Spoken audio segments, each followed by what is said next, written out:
We got to air it out. Let's air it out. So we got to air it out. Let's air it out. So how do you say that? Air it out. Air it out. Air it out.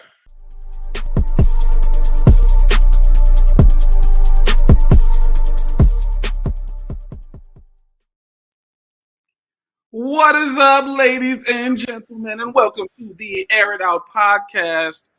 You already know who my name, but I'm going to introduce myself anyway. My name is Avery, and I am joined by just one analyst today.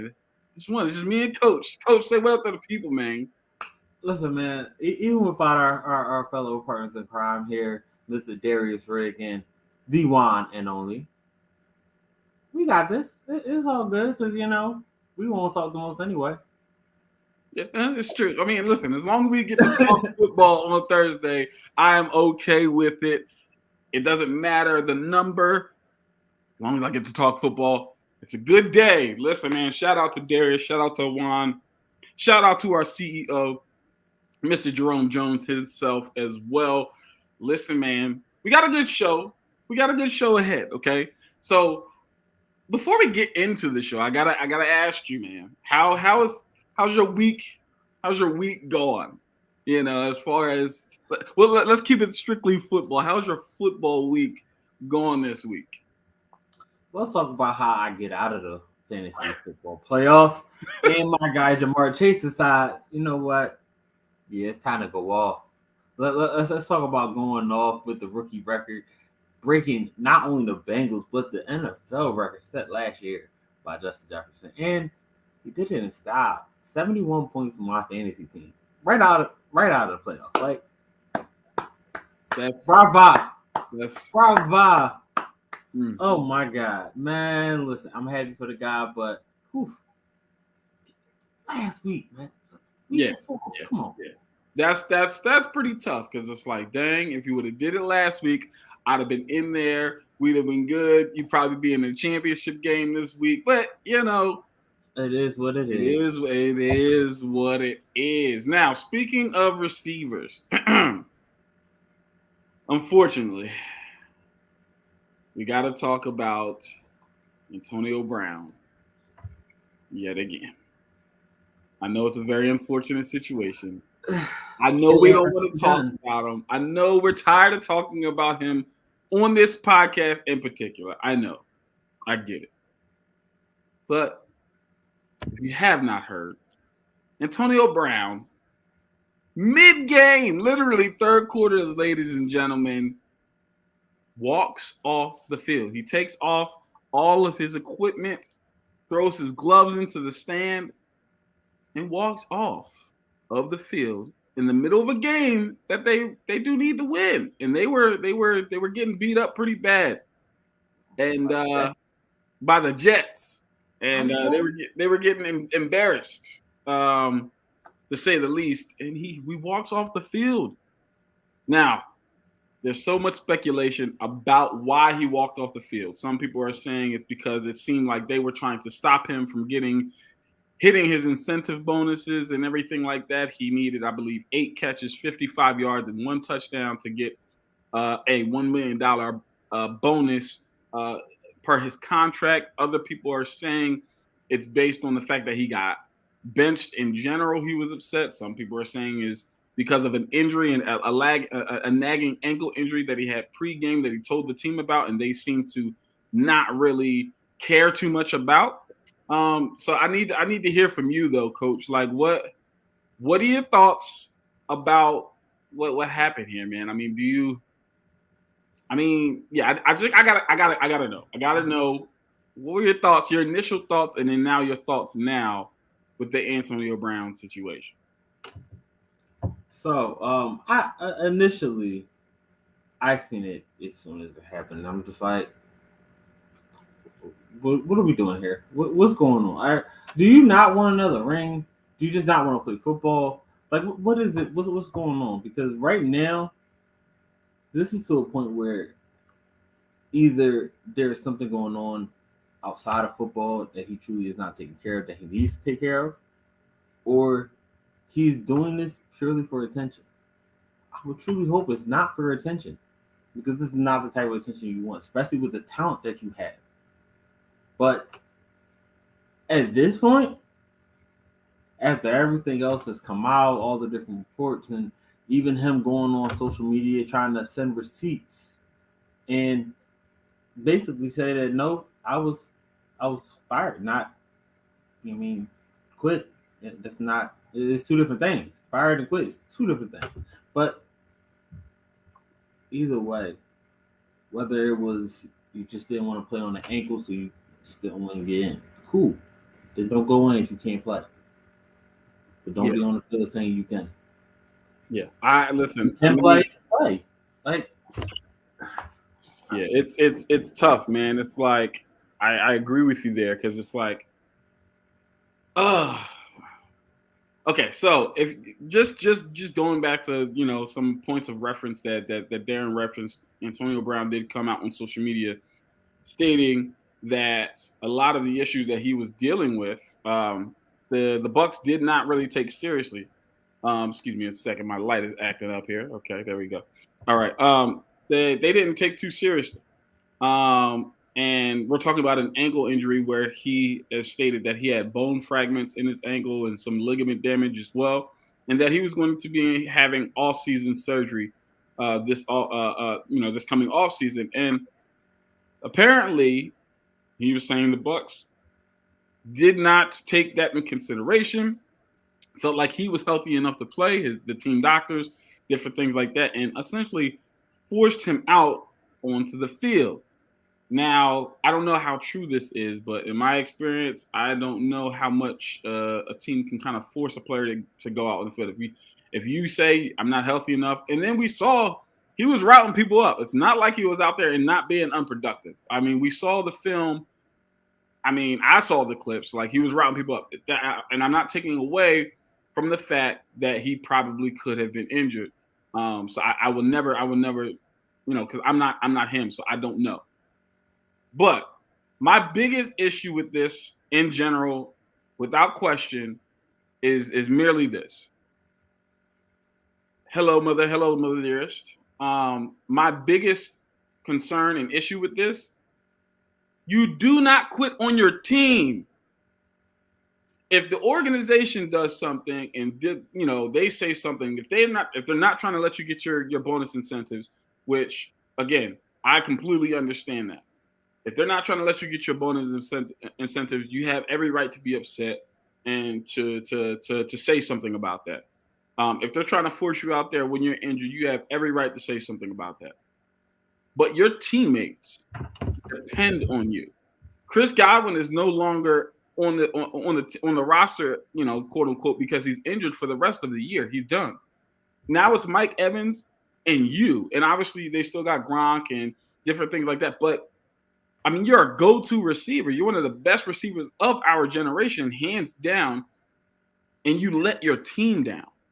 That to me is the issue that I have. You never let your team down. And so, a lot of people I see on social media are saying, "Oh, well, if this was in the real world and a boss wasn't paying for your work and such, you would just quit." Again, you're probably right.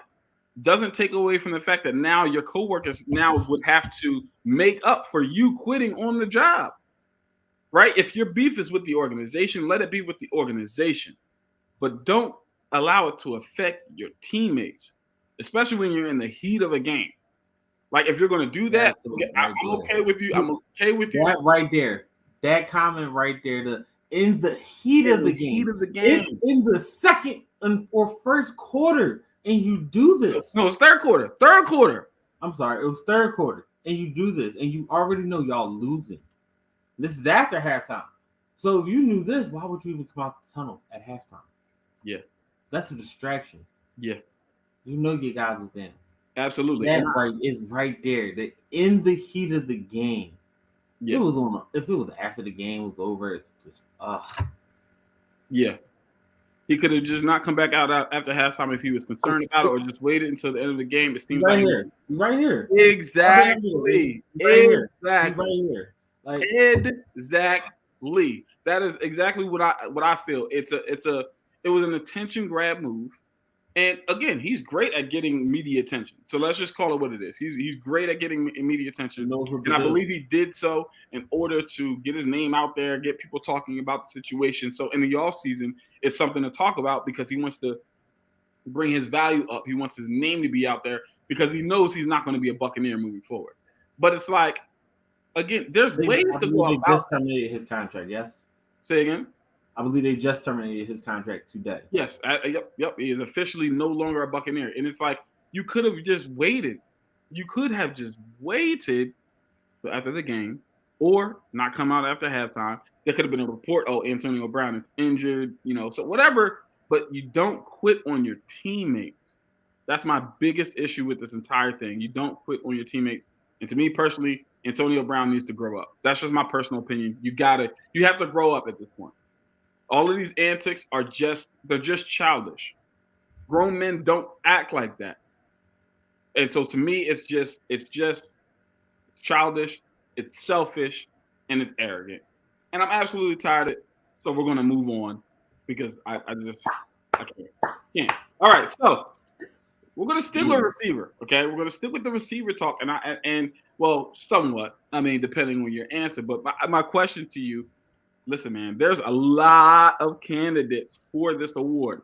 And some people have one guy like as a shoe-in to win this entire thing. Like this guy got it, especially after a performance that was aforementioned on this podcast. But I need to know who's the offensive rookie of the year in your mind, Coach? Like, who is that? Who's number one? Like I said, most people have it as by a landslide. Some people might say otherwise. Who do you have? Okay, so let's be clear. It's not going to be by a landslide. There's very, very valuable candidates this year, but he's winning it. What are we talking about here? I just spoke about just one game from this man. Let's not talk about this is the second game this year. As a rookie, he had over 200 yards receiving. We're talking about Ja'Marr Chase here, people. So just listen here. 79 receptions. Over 1,400 yards receiving. 13 touchdowns. And we still have a game left. Please, anyone in the comments, anyone that's please tell me, when is the last time we've seen a receiver this dynamic come out and be this dominant against everyone as a rookie? Yeah. We have not seen that type of dominance and that type of impact on the team. Yes, the Bengals were pretty good last year, but the Bengals are AFC North champions. The Bengals are solidified a playoff spot and still have games left. Now, ladies and gentlemen, this is somebody who has had firsthand experience with Ja'Marr Chase. The same Ja'Marr Chase. I'm sorry, I got to bring it up. The same Ja'Marr Chase, who basically did that to his team, right? The first go around, absolutely torched the Ravens. And the thing about it is, you would think teams would double him or something. Jamar's out there somewhere. We're just gonna throw it up. You would think teams would double him, put some bracket coverage, something to stop this guy, but they're still just. Now, some people have said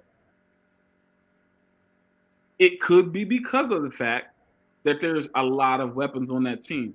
With Joe Mixon playing the way that he played this year, with T. Higgins and Tyler over 1,000 yards. Again, you're looking at guys who can take some of that focus and pressure off Ja'Marr Chase.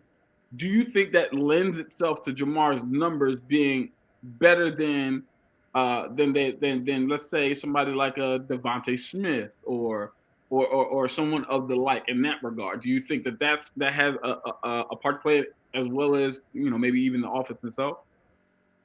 All right, so we got to understand one. We're talking about a rookie here.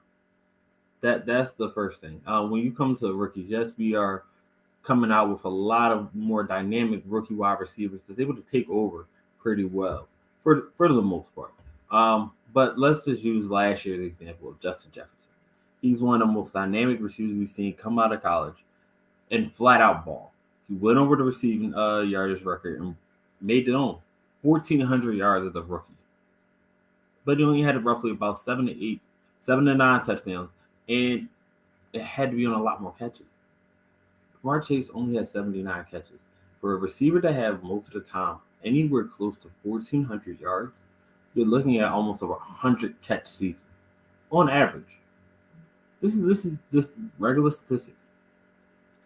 But to have a receiver be that dynamic, and then not only get it short, intermediate, can go over the middle, go deep, and shoot people, muscle people, and not only be a receiver, but block as a receiver downfield to help his team. There's multiple occasions where the highlight won't even be the great run. It will be Jamar Chase's blocking downfield, springing that run to action. That is what we're talking about when we say an offensive rookie of the year. He does everything offensively to make his team better. Yes, having T. Higgins and Tyler Boyd and Joe Mixon definitely makes it a little bit easier to have one-on-one coverage. I'm not denying that. Yeah. So I mean, advantage of it. And so what do you say? What do you say to people who talk about Rashawn Slater from the Chargers or even Jalen Waddle from Miami, right? I believe he leads the all rookies and catches, but he doesn't have a T. Higgins on the other side, or Tyler Boyd, or Joe Mixon in the backfield, or Joe Burrow throwing the football. It's just Tua and then Jalen. What do you think about somebody making an argument for them? Oh, here we see. Look, between Chase, Waddle, and Smith, Chase has the better QB of the three. The Finns don't use Waddle deep at all, and Smith is a run first offense. That's why his numbers are better. So again, you're seeing that case made. But Chase is phenomenal. I don't want to make it seem like he didn't put in work. So again, you're seeing that there's a case being made that maybe there's a reason why those numbers, or some people are just saying the numbers could be skewed, right? Do you feel that a Jalen Waddle, who leads the all rookies in receptions, like catches, but doesn't have maybe the yards or the touchdowns, but again his team went on a winning streak because of what he was doing, and do you think there's a case that Jalen Waddle could be named Offensive Rookie of the Year over Jamar Chase? So I do believe, honestly, let's put it in perspective. Not only Jalen Waddle, but Rashawn Slater and even Mac Jones has a chance to win Offensive Rookie of the Year. My personal pick is Jamar Chase, just because of what he's done and what I've explained before. Now, all of these guys have a great, great asset to their team. Jalen Waddle is an amazing wide receiver. If he is able to take advantage of his deep speed with Tua at some point soon, within this year to next, we will see definitely someone that could have did the same thing Jamar Chase did. And I do truly believe that. And Rashawn Slater being that dominant left tackle as a rookie, that's not normally seen at all. That is one of those generational talents we always talk about, and you're seeing it in action, and you're seeing the impact it has on that team. So he has a great chance. And then with Mac Jones, you have a guy that led the Patriots from out of the playoffs one year, still looking for what they want, unsure, and he steadied the boat. He was not crazy phenomenal. He was not super bad, but let's be honest. Yeah. And see, that's why I have to give everyone their honorable mentions, because let's be honest, they all are there because they have a case. I think Rashawn Slater is the second best lineman, period, in the NFL. After, I believe, Quentin Williams is number one, right? Quentin Nelson, excuse me. I believe he's number one without question. I think there's no doubt. No, there's no. Honestly, there's no one more technically sound, no one more efficient. But number two, I think it's Rashawn Slater. He's that good as a rookie. He's that good. I mean, going up against the likes of Jadeveon Clowney and Myles Garrett and saying, "Listen, don't y'all send no chip blocks over here. Like, I got this." Like, I love that, just that attitude, dealing with stuff like that. So the guy is absolutely phenomenal. I think again, like you said, Jalen Waddle is absolutely a phenomenal. Trent Williams is definitely the best offensive lineman this year, but I'm just talking about overall. Like Quentin Nelson is the best offensive lineman. Like I probably in the last like just pound for pound, just what he does. Just 4 years. Like 4 years. The past like I would say the past like decade, I don't think anybody's flat out better than him. Maybe on the same level, but Quentin Nelson is just an absolute. I don't know. You could the beast. Devil's advocate here, but you could make a case for Trent Williams because Trent Williams has been one of the best left tackles for the last decade. Absolutely. When Williams is healthy, and that would be his only. Trent Williams is without question, he's a Hall of Fame talent. Like he's a first ballot Hall of Famer without question. To this point in his career. Like, so we're not taking that away from him. I'm just saying, just all things considered, Quentin Nelson is just an absolute dog. But when it comes to the offensive rookie of the year, for me, I think I'm going to have to agree with you, Darren. I think it's got to go to Chase. And the one reason I think I would put him over Waddle is something that you pointed out that a lot of people don't take in consideration. The guy's a dog when it comes to blocking as well. He's not just putting up receiver numbers. He's not just getting catches and yards and touchdowns. He's affecting the game with his blocking as well, with his attitude, with his mindset, his tenacity. You do not want to go up against this guy. He reminds me a little bit of a mixture of a young Odell Beckham when he first came into the league, that hunger, that drive, that skill set, that just phenomenal. And then a little bit of like Hines Ward / Steve Smith, where it's just like, they're not the biggest guys, but at the same time, they're solid and they're not afraid to mix it up with you. I love that. Anquan Bolden type tenacity and strength. I love all of that. And that's the reason that I would have to go with Jamar Chase. So I would have to agree with you there. Because he puts fear in the eyes of defenses. Period. I'm not gonna lie. The Anquan Bolden comparison, Jamar Chase, for me, a more explosive Anquan Bolden in his prime, young, coming out as a rookie. Because that Anquan Bolden, he was explosive already, but Jamar Chase has another gear for it. Yeah, so I love it. And like you said, I mean, as a rookie, to potentially go over 1,500 yards without even 100 catches, absolutely phenomenal. I mean, potentially, double-digit touchdowns. Like the guy is just he's so good. He's arrived and he's only been here for not even a full season yet. He puts fear in defensive coordinators and defenders' minds. So I love it. Speaking of fear, we got one more week and then it's time for the playoffs. That's it. One more week. Obviously, some things still need to be solidified. Some things it's probably going to be some shakeups. Maybe, the Ravens, guys still have a chance to make it in. My Falcons, unfortunately, we have been eliminated. But there are other teams out there that still have a chance to make the playoffs. The Chargers and the Raiders and then you go on the other side. I believe the Vikings still have a chance or something like that. And San Francisco. So there's so many things that can happen. We gotta wait for the domino to fall. But as of right now, the way it stands, what playoff teams put fear in your heart? Like, who should we fear going into the playoffs? Right? Obviously, you got, the Packers, they're at the top, right? I believe the Chiefs are still at the top in their division. Maybe the Titans have overtaken them. I'm not sure. I didn't check the rankings. But, who is the team that you're like, ooh, and let's go division by division. NFC and then AFC. One team from each division or each conference. Give me, who should you fear?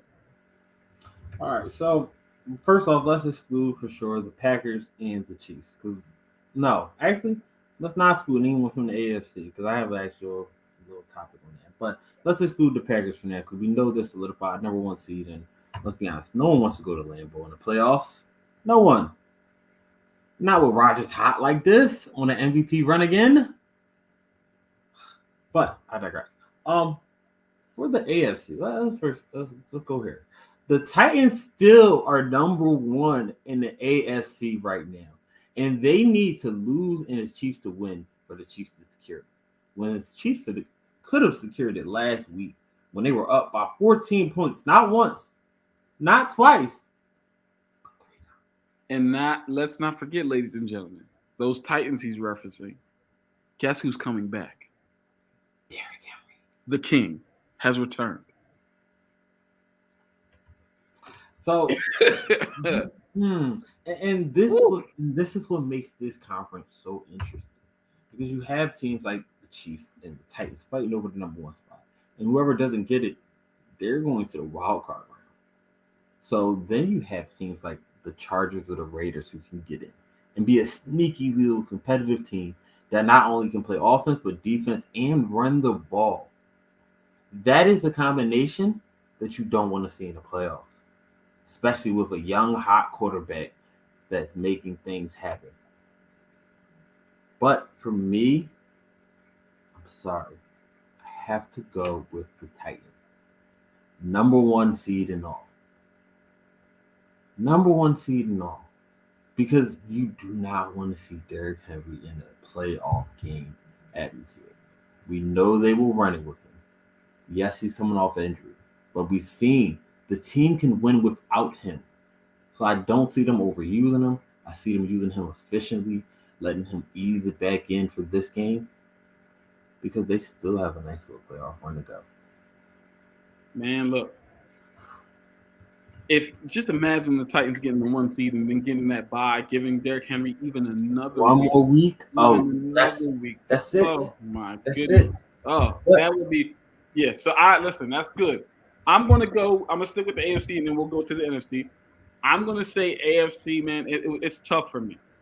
Originally, I was gonna say without question, and I still believe they are very scary.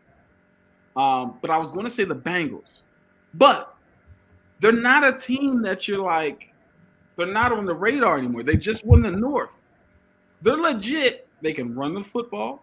Obviously, we know they can throw the football. I mean, we're seeing what Joe Burrow's doing with those weapons. All of that is going, and their defense is playing well enough. Are they? That's why I don't fear them. Again, when it gets into the playoffs, just you got to remember. So let's say they go up against a team like the Titans, who are not necessarily known for scoring a lot of points and scoring quickly and in bunches. Let's say they go up 21-7. I mean, can the Titans climb back from that? Is the question. It may be a timing thing, rather than like a defensive thing. So that's the reason I was going to say the Bengals, but the answer is the Miami Dolphins. And here's why, ladies and gentlemen. A couple of reasons. Number one, they have a speedster in Jalen Waddle who can blow the top off of any game. We know this. Now, we know they don't have necessarily a quarterback that is going to push the ball down the field and all those different things, but strong possibility if he gets loose. Their defense is absolutely phenomenal. They've been playing really good football as of late. My only concern is their running game, but in the playoffs, if you can keep the score down and do just enough on offense and give that defense a lead, I think teams will be very, very cautious about wanting to play the Dolphins in the playoffs. Chris says the Pats, they're the only team in the AFC with a great defense, and there's no coach I would take to outcoach the hoodie in January. Mac Jones is the only question mark. That's very, very true. That's very, very true. They're built for playoff football. Line on both sides is great, and a stable of hard-running running backs. Yes, exactly. I agree with you, Chris, on all parts. But I think that Mac Jones question mark is a much bigger question mark than we really understand. Like those big games, we've seen them in big games have issues. And so that's the reason that it's too much of a big, a question mark for me. We saw him lose to the Bills, 2 weeks ago in a very big game that they needed to win. Obviously, we saw them stomp on Jacksonville this week, but again, Jacksonville is Jacksonville at this point. And then the week prior, I believe they lost another big game. I can't remember the team they played, but they lost another big game that they really could have and should have won. So I'm just not sure how good he's going to be in the big game. And so that's my only concern. I feel like Tua wouldn't have to do as much as Mac, and that's why I think the Dolphins are the scariest to me. The sneaky scary team, not like the scariest, but the sneaky scary team. I think the second place would be definitely the Patriots, and then the third would be the Bengals. That's just me. Let me hear what you got for the NFC, Coach. Talk to me about the NFC teams. Who do you think is that team? That teams are like, guys. You shouldn't overlook these guys. They can put some fear on you. Okay, real quick, last comment to Chris. I don't want to say the Patriots because they remind me right now too much of. And don't get me wrong, Mac Jones is good and all, but what I'm about to say is the Colts. Yeah, the Colts. Yeah. Like, you gotta think they're built to run the ball very well. They have a great defense still, even with all the injuries on the back end. And if Carson Wentz does what he has to do, which we've seen he can do throughout this year, they can win games. So can Mac Jones. There's too much to think for me. My only fear, I don't trust it. My only fear with the Colts is the same fear I have with the Titans. Do they rely too much on Derrick Henry? Do they rely too much on Jonathan Taylor? And can we trust the quarterbacks to throw the football? That's my concern. If they get down and they have to throw the football, we're putting our faith in Ryan Tannehill or Carson Wentz. Not to say that they can't, because I believe they both can. It's just, will they? Because of the formula of all season, it's been run the football, run the football, run the football. If that's taken away from them, can they adjust in the playoffs? So that's my only concern. But again, NFC team that you're like, yeah, they teams might want to watch out for these guys. All right, so I'll put this out there, and this is the only time I'll ever say this on national live internet. The Cowgirls are honorable mention. Cowgirls are honorable mention due to their defense playing the way they do, because that is amazing on all the cylinders right now. And they still have weapons on that offense all around, from the tight end position to the stacked wide receiver position, even with the injuries to Michael Gallup, in that stacked running back position with Dak Prescott, who is a very, very tremendous talent, leading the helm. Honorable mention to the Cowgirls. Now, on to my actual pick. I'm sorry, this might be a little bit of a vanilla pick, but we have to go with the Rams, people. It has to be the Rams.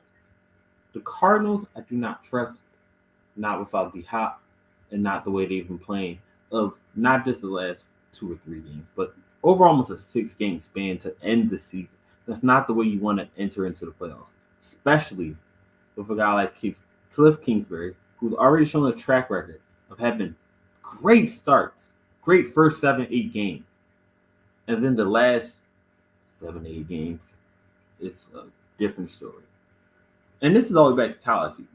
But we already know about the Packers. And we already know that the Eagles, yes, they're in the playoffs.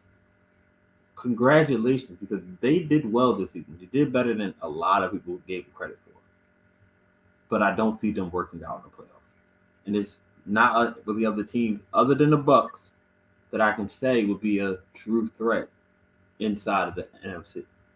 Yes, the 49ers may make it, but I don't trust that system. Not with Jimmy Garoppolo. No other teams. No other team. Bruh. Other than the Packers. Bruh. Okay, I mean, all right, I guess. I mean, the Packers are listen, the Packers are already there. We already understand, right? Yeah, listen, I get it. The Bucks we already understand they can still do things with Tom Brady. So I'm not going to keep harping on them. Okay, all right. So I'm going to go with. It's tough. Okay.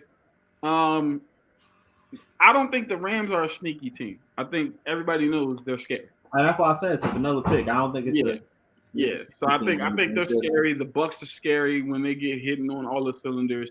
I wonder if Antonio Brown's absence is going to make a difference. I'm pretty sure it won't. You got Mike Evans, still got Gronk, Lenny, playoff Lenny is a real thing. So I'm not sure if that's going to be an issue. And then obviously the Packers. I agree. I'm not a huge believer in the Cardinals without DeAndre Hopkins. However, we just saw them beat that Cowboys team without DeAndre Hopkins and did so pretty handily for the most part. The score isn't totally indicative of what happened, especially in the first half of that game. I am going to say there's two teams, and they both come from the NFC East. And I'll give the honorable mention, like you said, to the Dallas Cowboys, but the Philadelphia Eagles. I understand. I get it. They've got a lot of holes. But the Philadelphia Eagles are getting hot at the right time. They're winning some very meaningful football games. They've clinched a playoff spot. Jalen Hurts has literally put this team on his back. He's running the football. He's doing just enough throwing the football. Their defense is doing just enough to keep teams at bay. Listen, all I'm saying is the Philadelphia Eagles are a team that I would not overlook going into the playoffs. That's all I'm saying, as I would not say, okay, this is a cakewalk. This is a team that could win a couple games in the playoffs. I mean, they can run the football when healthy. Like I said, they throw the football just well enough to win football games. Jalen Hurts, you don't know what you're going to get from him, if he's going to throw for 300 or if he's going to scramble for 150. He's extremely dynamic. He's one of the most dynamic players in the NFL. He's one of the most exciting, I would say top 5 most exciting players to watch in the NFL right now. And their defense, like I said, is doing just enough. So my personal opinion, I would not overlook the Philadelphia Eagles. If I was any team, I would say, hey, listen, we need to make sure we get up for this game too. Just my thoughts. I can see more fan for the Cardinals and the Eagles. I mean, I would too. I'm sorry, I still don't trust. For me, Jalen Hurts as a passer going into his NFL career was, in comparison, almost as bad as Lamar Jackson or worse. And both of them needed work when they came out. Because Lamar Jackson is a passer, but he needed work. And he's shown a lot of improvement. But Jalen Hurts, he's slowly showing improvement. And this is only his second year, with really it being his first full year. So are we saying that Lamar Jackson has had a better progression than Jalen Hurts? I do not agree with that at all. I believe they're we went from half. Let's think about it. Jalen Hurts had 4 to 5 games starting last year as the starter. Mm-hmm. Lamar Jackson, his rookie year, got in for Joe Flacco. He had 7 games. Mm-hmm. So it was a 3-game head lead, but it's not as much different because the passing numbers were still roughly the same during that time frame. One had a 59% passer rating, one had about a 58% passer rating. So they were roughly the same. Now, going into year 2, Jalen Hurts is not completing 60%. He's still roughly about 59, a little bit over 60 every once in a while. Lamar Jackson had an MVP season in which he averaged 64, 65 at that time. So as I stated, I'm not saying Jalen Hurts can't get to there, but the passing progression, I don't see the same. Now, let's also remember when you're talking about that MVP season. First, let me say this. If you compare the numbers from their first 2 seasons, they are almost identical. It's scary how almost identical when you're talking about passer yards, QBR, rushing yards, all of it. They're very, very similar. Okay, so that's number one. Number 2, who had the better team around him? Easily, Lamar had a better defense, a better offensive line, a better running game, right?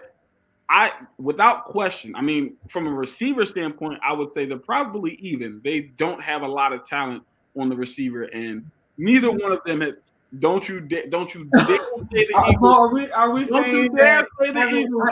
Don't you dare say that the Eagles have a former first round wide receivers on your team is better than what Lamar had to start with? Don't you dare tell me that any receiver on the Eagles roster, not named Devontae Smith, who again is shaky as of right now as a receiver, is comparable to anybody on the Ravens. Who do we have? Oh my God. Who do they have? Are you about to tell me Jalen Rager's nice? Greg Ward? Oh, I like Stop Greg it. Ward. Like, stop. I like Greg Ward off the slot just a little bit. Come on, man. Like I wouldn't mind him in the slot. I wouldn't pick him first, but I wouldn't mind the Greg Ward in the slot. I'm not having this conversation. Listen, man, listen. It is what it is. I like it. Listen, just back to your take about the Cardinals. I agree. My only concern with them is their defense, right? I believe that their defense, I'm not sure if it's going to be able to hold up, going into the playoffs. I have essentially the same concern with the Eagles. It's just something about the Eagles when it comes to just this. They got this dog about them that I think that the Eagles, again, you just don't want to overlook. That's all I'm saying. That's all I'm going to say. Now, speaking of our playoff picks and everybody that we think that should we fear, it's time to get into the aired out game picks, ladies and gentlemen. It's time to go down. Listen, I believe, if I remember correctly, Darius is officially eliminated as far as getting to first place. I'm not sure if he's eliminated from second place. Let me go ahead and check. I think he is as well. I think he will finish the season in last place, but let me go ahead and check just to be certain. Okay, so Darius is at 145, 111, and 1. So yeah, he's essentially out of it unless you guys have an extreme collapse, and like he would have to win out, and you guys would have to go like 2-14 both next, this coming week. I don't think it's going to happen. So Darius, it's been a pleasure, but you are the biggest loser. Sorry, sir. So with that being said, well, actually, you know what? Like I said, we don't know. But Darius, it's been a rough. That's not happening. So it's been a rough season. Hey, Darius, we can try this again next year. Hey, listen. All right, so Darius actually went 9-7 this week. He had the worst record again. Bringing his total to 145, 111, and 1. Darren and I both went 10-6, above 500, pretty good. Bringing Darren's total to 152, 104, and 1, and mine to 162, 94, and 1. And then Juan went 11-5, bringing him in sole possession of second place by one game over you, Coach. 153, 103, and 1. He got one game on you because you got cocky and you picked your Ravens when you know you shouldn't have.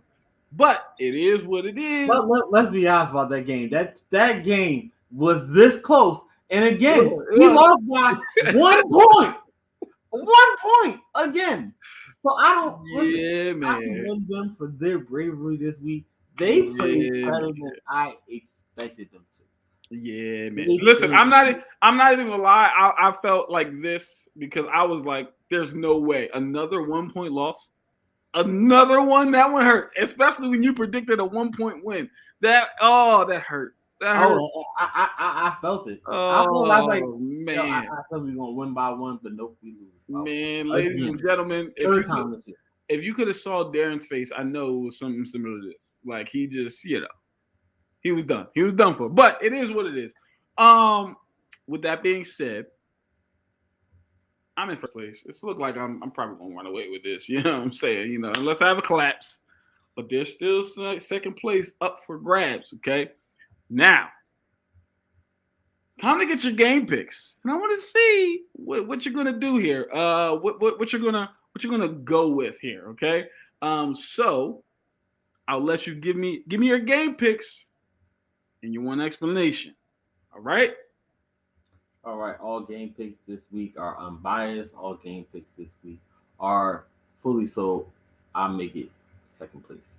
Since something happened along the lines that had Avery this far ahead of everyone else. But Chiefs and the Broncos, we're going with the Chiefs here. Let's be smart, people. The Eagles and the Cowgirls, it truly, for me, depends on if the Cowgirls rest their starters. And so does the Eagles. But I think the Eagles will win this game based off if they want to keep their guys hot. Ravens and the Steelers, we're going with the Ravens here. They need this game to win. Yes, the Steelers were good, but the Steelers and the Ravens, they're always a dogfight. And I don't think the Ravens are going to want to leave with those last two games such heart-wrenching and close losses. So between the Steelers and the Ravens, let's be honest, TJ Watt's going to get his sack record, but he's going to take that out. All right. Is Lamar back? Hmm? Is Lamar back yet? No. Okay. Bengals and the Browns, we're going with the Bengals here. Packers and the Lions, we're going with the Pack. Vikings and the Bears, we're going with the Vikings. Washington and the G-Men, we're going with the G-Men here. Colts and the Jags, we are going with the Colts. Titans and the Texans, gotta be the Titans. Saints and the Falcons. That's going to be a matchup, but the Saints are fighting for a playoff spot. So, sorry, man. I think the Saints, they got more to lose right now. Bills and the Jets, we're going with the Bills here. Bills want number 1 spot over the Pats. Rams and the 49ers. Okay, real quick, in honor of Darius, this right here, this might be the game of the week, though. This right here. Rams and the 49ers, got to go with the Rams. Pats and the Fins, shout out to Darius again because he's actually going to be at that game, and he's going to be able to watch his guys take this dub. Pats for the win. Cardinals and the Hawks are going with the Cards. Bucks and the Panthers are going with the Bucks. And then with the Bolts and the Raiders, I am going with Raiders. Wow. Yeah. Okay. I like it. I like it. There's some good picks there, man. Some good picks all across the board. Okay. I'm going to give mine.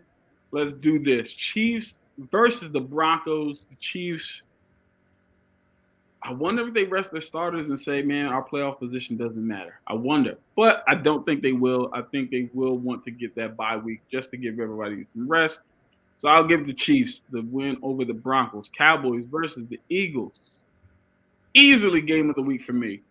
Playoff implications, seeding implications, all of those different things. And just the fact that it's a rivalry division game, one of the best in the game in the NFL. Man, it's tough. Cowboys took a tough loss against the Cardinals, so I think they end up bouncing back and getting this W. Very, very close game. So I'll pick the Cowboys. Bengals versus the Browns, again, another phenomenal game, division game, rivalry. But I think the Bengals have supplanted themselves at the top of the North. And so I believe that they get the W here. Packers versus the Lions. I'm going to go with the Packers. The Lions, they're lioning right now. The Bears versus the Vikings. This is a tough one. Again, division game. Okay. I'm gonna go with the. Neither team really has anything to play for, but I'm gonna go with the Vikings here. Washington versus the Giants. I'm actually gonna go with Washington here. I think they get back. They end the season with a win here. Colts versus the Jaguars. I'm gonna go with the Colts. Steelers versus the Ravens. This is going to be my explainer game, okay? Steelers versus the Ravens. I believe this is going to be just a phenomenal, just juggernaut of a football game, juggernaut match of a football game. Big Ben in potentially his last career game ever. Like, if they lose, the writing's on the wall. He may be done. This could be his last professional football game ever. The Ravens, they need to win, and they obviously need some help. They need some guys to lose, but they're still in the running for a playoff spot. And if they can get in the playoffs and potentially get Lamar back healthy and potentially rested, they could be a very, very, very scary team. Huntley has not looked bad at all. He's kept his team in a ton of games.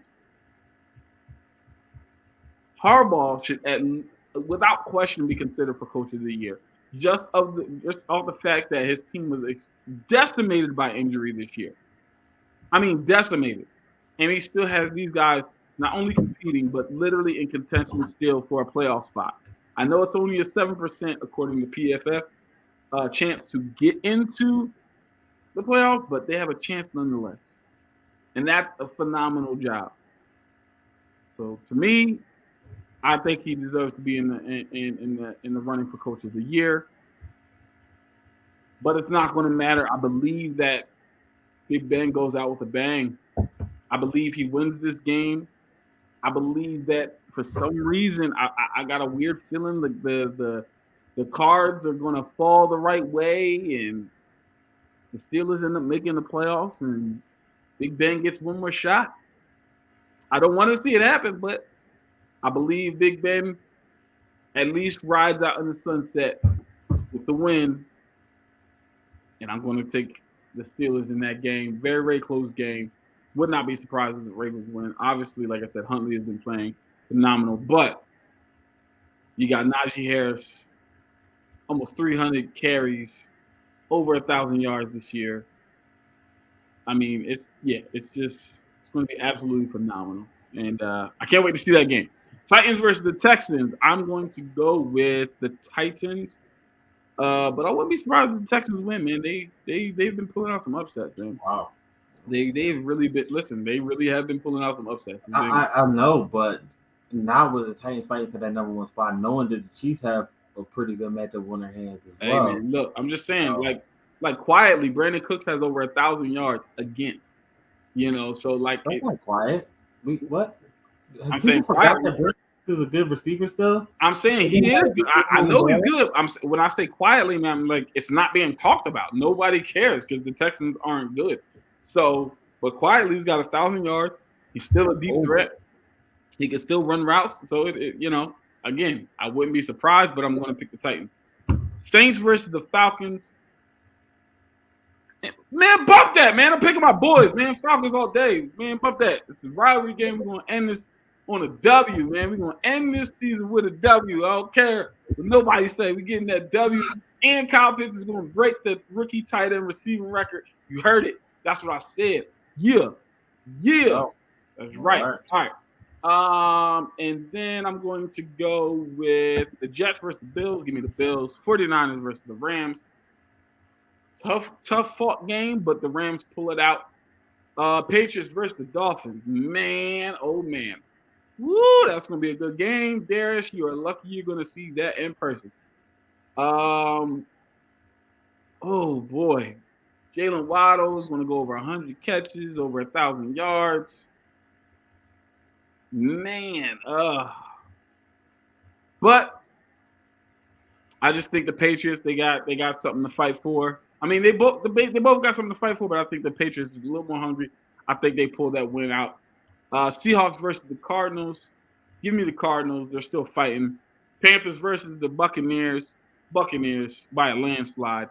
Chargers versus the Raiders. I'm going to disagree with you, sir. I think the Chargers win this one, man. I think they pull this one out and end the season with a W. I think that's how it goes.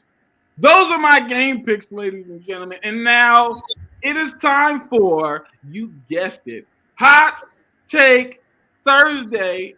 It's going down right now. Coach, give me a hot take. All right, I got two for you, and they were real simple.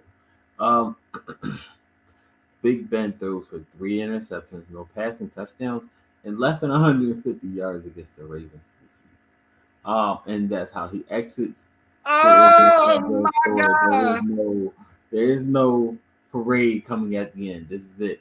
Oh the Vikings been on the left for a year now, my God. Hang it up. Now, second would be this one.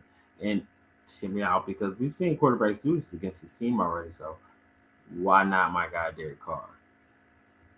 Derek Carr. We already know what he did earlier on this year. But yes, very, very much so. It's okay. And you understand why. But Derek Carr throws for over 450 yards with 4 touchdowns, no interceptions, and he rushes for a touchdown in a 38-35 win over the Bolts. What? What? 38-35 win over the Bulls. Derek Carr with Derwin James on the back end. Mm-hmm. Okay. We've seen people shred this Chargers defense with Derwin James on the back end this year. Okay. I don't agree.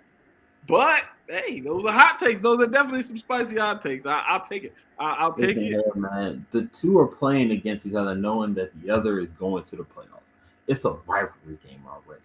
And with everything going on and the way that both of these two quarterbacks are going to battle, I don't think it's going to be the defense of the Chargers that stops them. I see it going to the Raiders. That Raiders defensive line is getting too much pressure. Joey Bosa has not been fully the same because he hasn't been healthy all year. He's had spot injuries here and there, and that's shown a little. He's still a dominant pass rusher.